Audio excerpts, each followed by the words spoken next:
Hello, and in today's video we are doing an FPL review of game week number 20 and an FPL preview of game week 21 and beyond. That's right, for a final time in a while I will be showing you my FPL team for the 2022 to 23 season. Looking back on game week 20, the double game week, a game week of which many people triple captained Erling Haaland. Was I one of those many people? And let's look at how we look ahead of that game week 21 deadline. It is, of course, 11 o'clock on the 21st of January. So, before we do get involved, make sure you smash a like on the video, subscribe for more content in the coming months, and also get in the score comments. What are your thoughts for this game week 21? Because ultimately, the fixtures are tough. We've been dealt a tough hand by the fixtures. But before we get anywhere, I'm going to show you something. This week, I have had the pleasure of being on 2 podcasts about FPL. Yes, that's right. The legendary Fantasy 606 podcast with Alistair Bruce Ball, Chris Sutton and Statman Dave on the BBC. On BBC Sounds, you can catch it on Spotify or any of your audio podcast providers. And I thought I'd just play a little bit of it. It's been a great week. I've also been on FPL Juice, where we did a game week review of 20 and 21 preview. So you can catch that on my on FPL Juice's YouTube. I'll put the links to each of the podcasts in the description below. So check it out and give it a little listen ahead of the deadline, which is obviously tomorrow morning. So I thought I'd release this, on the Friday night, because just so I can get my thoughts out ahead of this deadline and see how we got on in game week number 20. So here it is, a little bit of, because I don't want to spoil it for you too much, but it is a bit of Fantasy 606 and as I came on and had my contribution. Here we go. I'm just going to get it ready. In there, Salah, Harvey Barnes, Martinelli, Mitoma, who we've been talking about, and Leon Bailey. Actually, we haven't talked about Leon Bailey, but I think a lot of people fancy a bit of Leon Bailey at the moment. So he's in there. Haaland, Darwin, Mitrovic are the players. There's a couple of areas I think there that could, we'll see what Roberto thinks, but Robertson is on lots of money for underperforming defence. And actually Harvey Barnes hasn't come off either. Downgrade to a 3.9 if you can. Okay, Roberto, what are you going to do? Well, I've considered Robertson. I've also considered the injury to Darwin Nunez. This season, you make bold moves, but also you don't go crazy and take multiple hits. So I'm looking to move Darwin Nunez on and bring in Ivan Toney ahead of Brentford's nice run of fixtures. And then the other one would be to swap out Harvey Barnes and bring in Bukayo Saka. So that's a little snippet, but you can listen to the rest of it on BBC Sounds and Spotify. Also, we're going to talk about game week 20. But before we do, let me just get you a little catch-up of how we've done post-World Cup. Obviously, that game week 17 was a stormer, 98 points. That was a big game week for me because it saw me really jump up in terms of my rank. So basically, to sum up my season so far, it's been very good at the start, game week 1 to 6, 386k, and then a drop to 853k. But then after the little break with the funeral of the Queen, and then the wild card in game week 8, I had 834k, moving up to 286k after that wild card. Then 13 to 18, I've had a nice kind of steady eddy part of the season, 268k, and then in game week 18, I got up to 160k with that nice score in 17. And then game week 19, we had an absolute wonderful game week in game week number 19. Because yes, we got ourselves up to 64k. Really good. Game week 20 though, we dropped to 83k. So we will talk about game week 20 now. So of course, game week 17, it was a game week to remember. First of all, because all of my attackers got goals. But second of all, what a legend Marcus Rashford has been since the start of the Premier League after the World Cup. we'll get to Marcus Rashford in a bit because he is one of the double game week heroes. This guy, a big point of discussion. Now, game week 18 was a bit of a stinker, I can't lie. Really struggled because the front three didn't deliver as much as I was hoping. But ultimately, we can't complain too much. It was game week 19 where it really didn't, look like I could be stopped. What a great game week. Because we got 78 points, matching the score of game week 1. So let's review game week 19, shall we? So going into game week 19, I had one transfer to make. I made that transfer. And what did I do? Well, I brought in, yes, believe it or not, people, I brought in a bit of... Who even was it? Was it Luke Shaw? No. I can't even remember now. What was that one transfer? Oh, I know what it was. Yeah, I know. It was definitely not... Hang on. Wait a sec. I'm getting confused here. Sorry about this, people. Mitrovic. It was Mitrovic for the double game week. Yeah, and then, of course, he got that booking. So, yeah, not ideal, to say the very least. But a great game week rank. 204k. One of my best this season. But then, after that fantastic game week, to get up to 64k, and we ended the game week with, obviously, Haaland blanking against Chelsea. Disappointing. And then that Fulham-Chelsea game...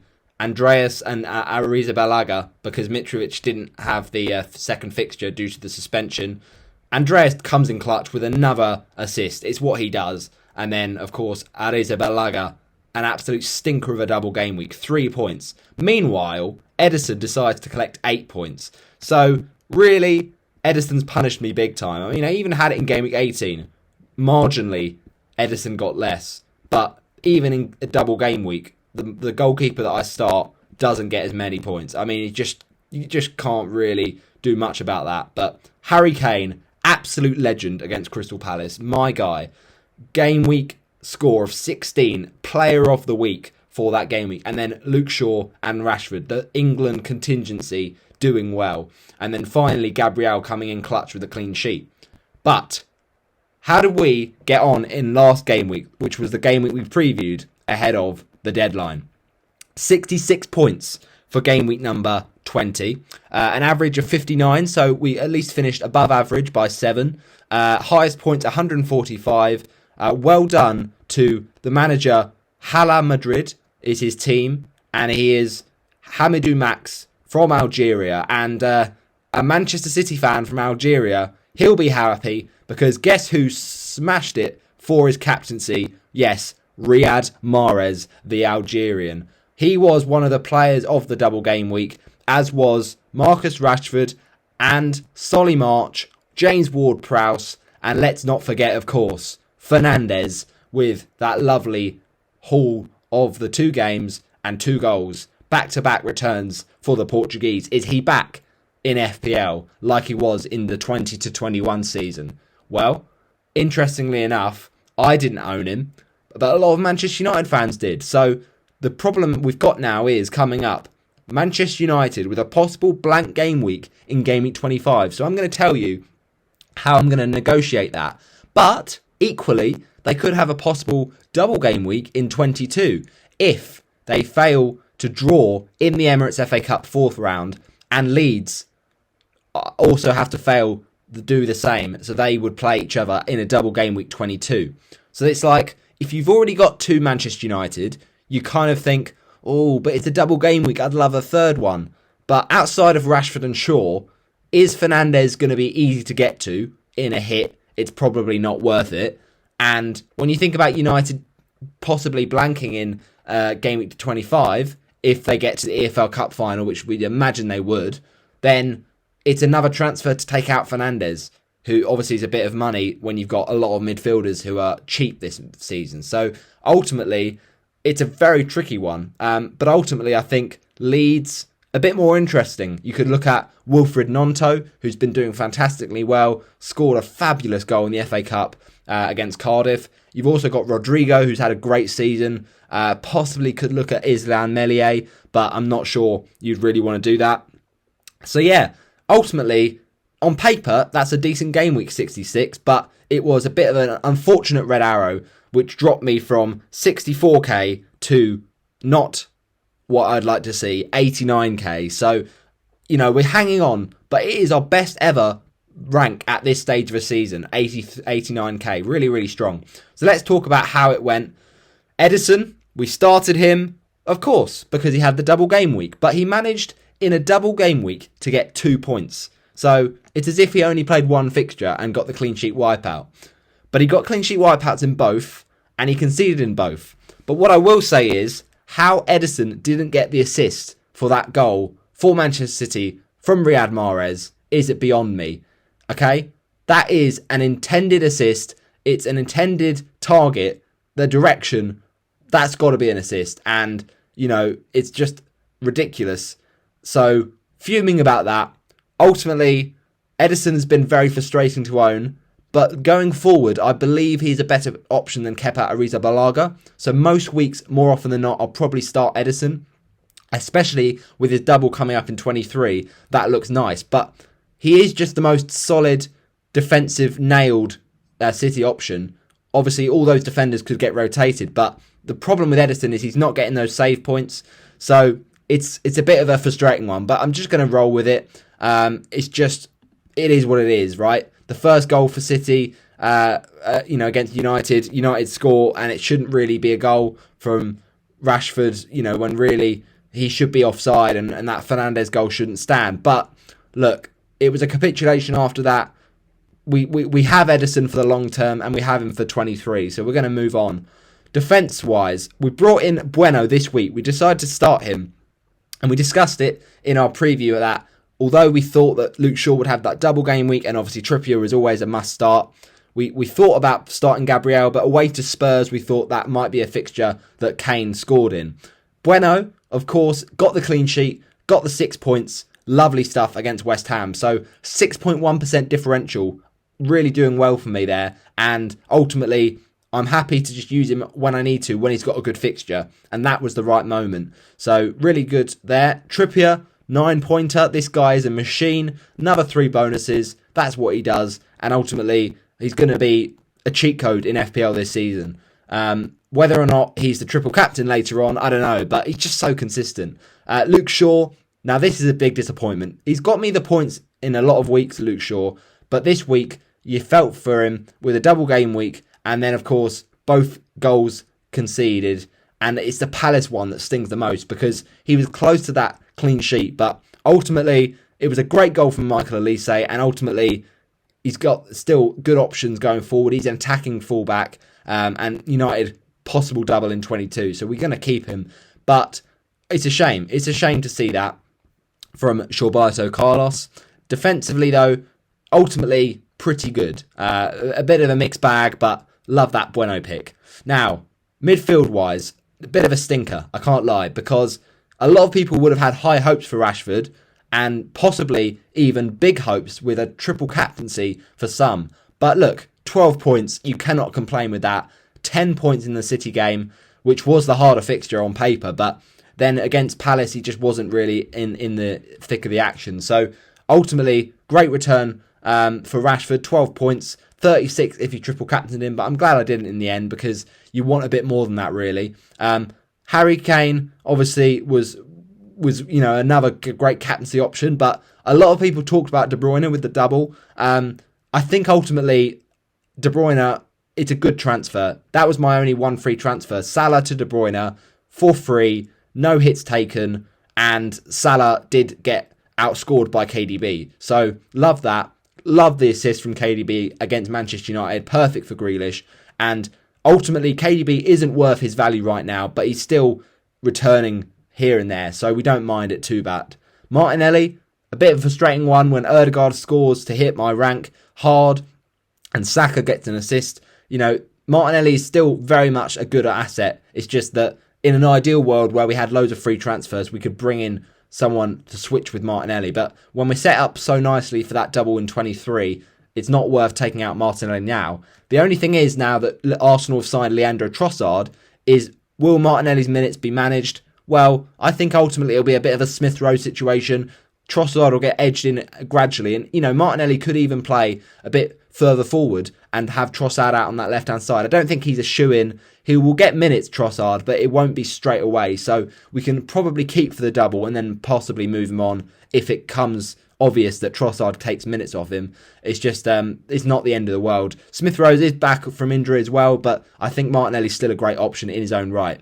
Almiron, okay, this is where I'm not so sure. He is a very cheap midfielder that's not quite delivering what he was delivering in the past, and there's other cheap midfielders that are now doing really well. Solly March, Kairu Mitoma. You've also got, around that price, players like Morgan Gibbs-White, who could be very, very decent options. So I think Almiron is an interesting one. He's still a good asset, but could it be a greater asset? That's the question.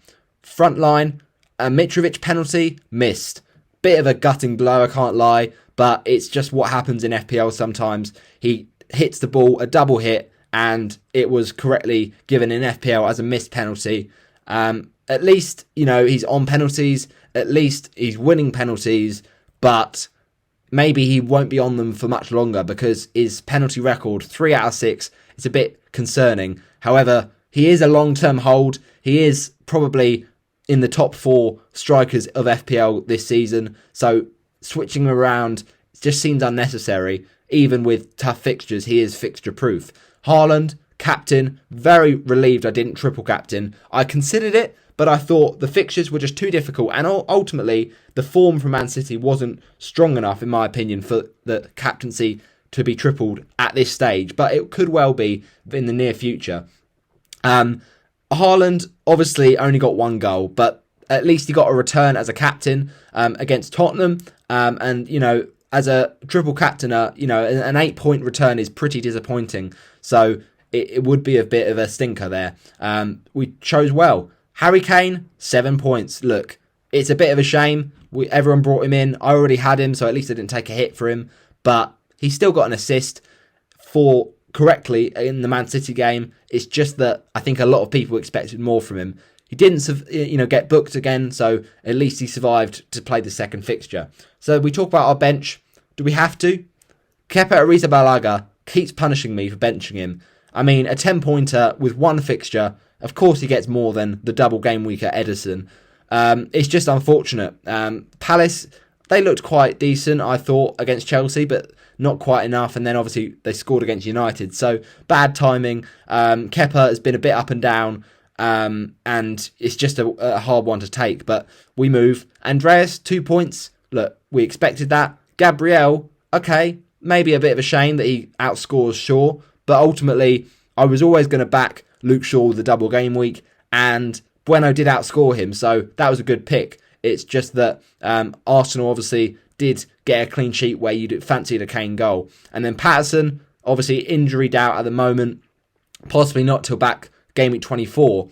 But let's move on to the next game week. Ahead of game week 21, let me tell you how that has affected my rank and overall standings and how we're looking at this right now. So after that game week 20, 66 points, 1,230 overall points. We dropped from a rank of 64,563 to 89,242. So that's a drop of 24,679. So yeah, not ideal, but we're still in a great rank.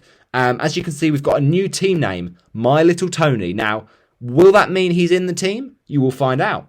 But my current state is 11 points off the top 50k. So if I aim to get a great rank this season, that would be top 50k. I mean, in an ideal world. Top 80k would be brilliant as well. My best ever overall rank was last season with 109k. But I keep halving my ranks season upon season. So I'm doing well. There's progress there. 7 beat the average by, and my gaming rank was a bit of a stinker, 3.8 million. Ultimately, we are benching a lot of points right now, 17, but I just still back the decisions. Like, I'm just getting unlucky with that, ultimately. So yeah, let's move on to game week number 21. Smash in the comments how you got on in game week 20. But after that red arrow, we're looking to bounce back. We're looking to come again. And this is how we're going to set up. So we've got Edison in goal, home to Wolves. It makes sense. You know it makes sense. Ultimately, I think Ederson is going to get a clean sheet in this one. I hope he is, because he was poor against Tottenham and Manchester United were superb. But Wolves have been very goal shy, and they are signing some good players like Pablo Sarabia, and they've also signed Mario Lemina, the ex-Southampton midfielder. But I think Ederson, he's still in the best defence in the league alongside Arsenal and Newcastle. So I just hope he gets some save points. But a clean sheet is all we need, and that will be pretty decent. Now, let's move on to defence.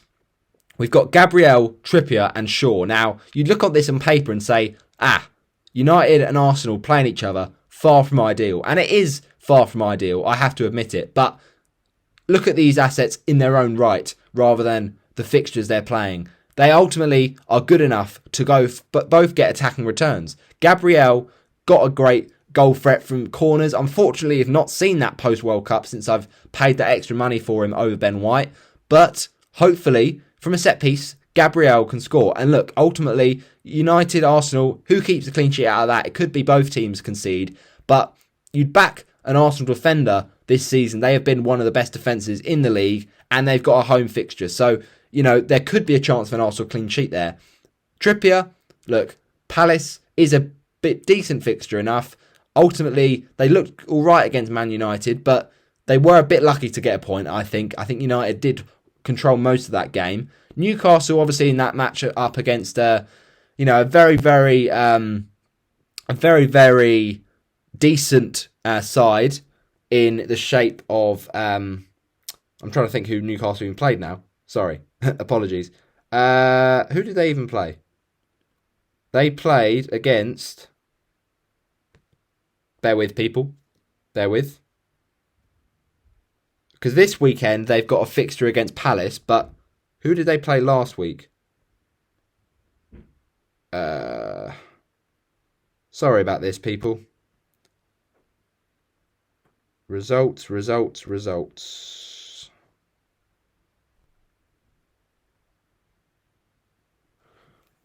Oh dear. I do apologise. Oh yes, of course. It was Fulham and they won the game. So yeah, look, Trippier got the clean sheet point. Lovely stuff. But I think, ultimately Palace are still quite goal shy. So we could see a clean sheet in there. And then Luke Shaw, ultimately is very attacking. I've seen a lot of people benching Shaw this week. I understand why. Ultimately he's got attacking threat though. You've got to kind of consider that.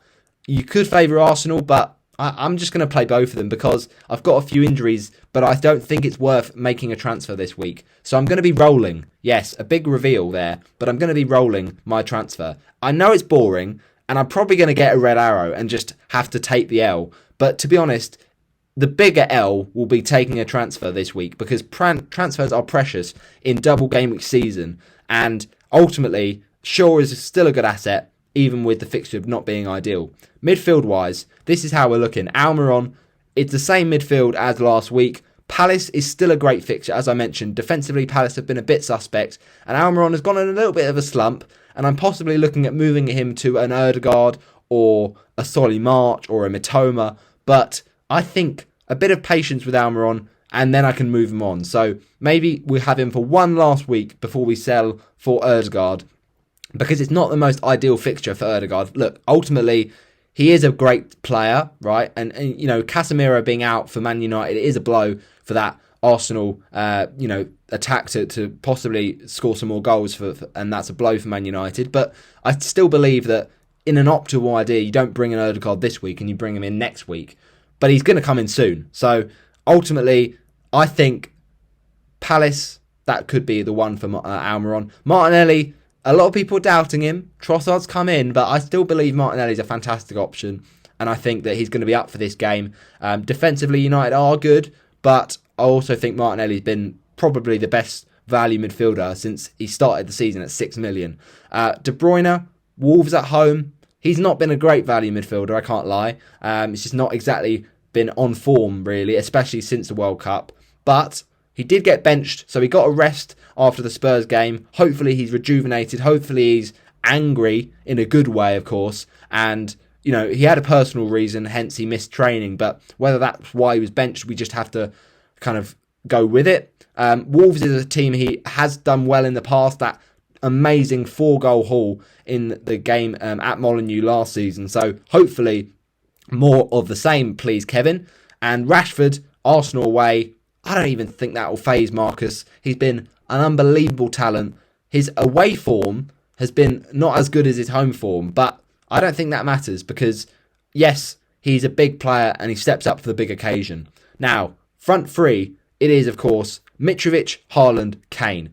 Now, I hate these fixtures, to be honest, but the thing I do not hate is that front three because Mitrovic, despite having Tottenham, is fixture-proof and scored in this game last in the reverse fixture. He can easily do it again. Tottenham were very poor against Manchester City in that second half, and they were very, very poor in the game previously to the fixture against Arsenal. So I think Mitrovic can easily score in this one. Haaland, he's just got to be my captain for game week number 21 because look, Wolves defensively have just struggled, and Spurs, that's not the best fixture for Mitrovic, obviously, as well as Mitrovic can do.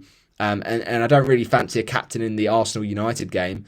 And Fulham are a good side. Kane could score in that fixture, but I don't think he's on the levels of Haaland yet when he's on his game. That Spurs team is just not clicking as much.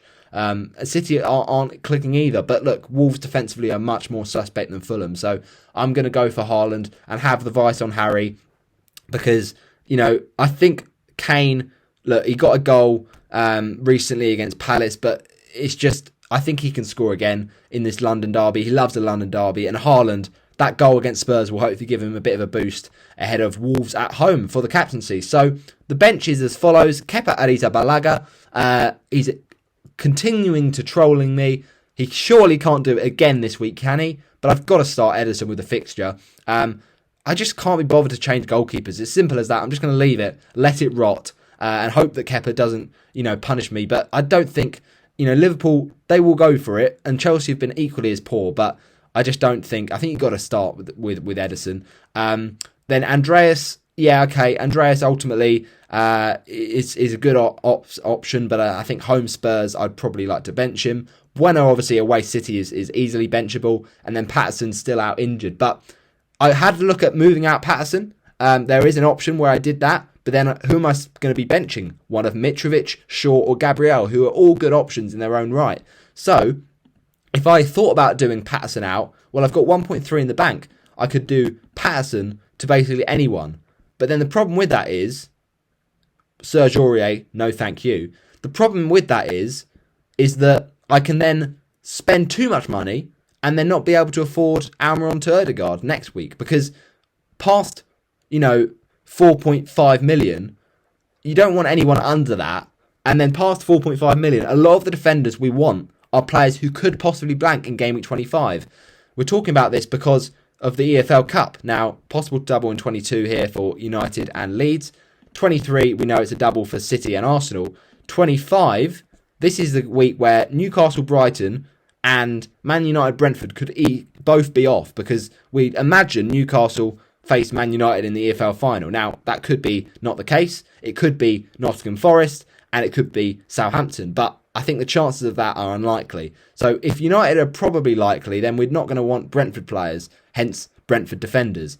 If we're also thinking about, these players, these are going to be benchable, right? So we have 3 players from either of these clubs. Well, I've already got, right now, 4 players from Man United or Newcastle. So I'm going to want to sell one. I don't want to bring in another. And even if I do, then it won't be able to afford Ødegaard next week. So I think it's just one of those things. We've got to wait and see all the information we get given for Game Week 22, how that changes things with the EFL Cup's results, because those results will tell us ultimately which teams are going to be blanking in Game Week 28, which teams are possibly going to be doubling with Leeds and Man United in 22, and also it's also going to tell us which teams are going to be blanking in 25. So I think it's just the way to go. There's not an obvious move this week. Obviously, I'd love an Ødegaard, but this is not the right week to do it. I'd love a Mitoma or a March, but I just think Almiron is still good. He's proven it over a few weeks, and yes, he could go soon, but I just don't think it's worth a precious transfer. So I think that's how we're looking. I think it's pretty nice, and I'd like to get your thoughts on it. So get in the comment section below, and that is how we're looking to do things. But as I'd said, I would tell you, and I'm going to, how I'm going to kind of negotiate the next few weeks with these upcoming doubles and upcoming blanks. So let me tell you how I'm going to do just that. The plan, after rolling this week, is to do KDB to Bruno in Game Week 22. I know that's bold, but I like it. Then Almiron to Erdegaard as a second free transfer. Game Week 23, for the triple City, would be Patterson to John Stones. And can I just say that in Game Week 22, there's a chance I triple captain Rashford at home to Palace and Leeds. So that is looking pretty nice. Rashford could be the one, or I might go for Haaland in 23 at home to Aston Villa and then away to Arsenal. I haven't decided, but it's going to be one of those 2 weeks, I believe.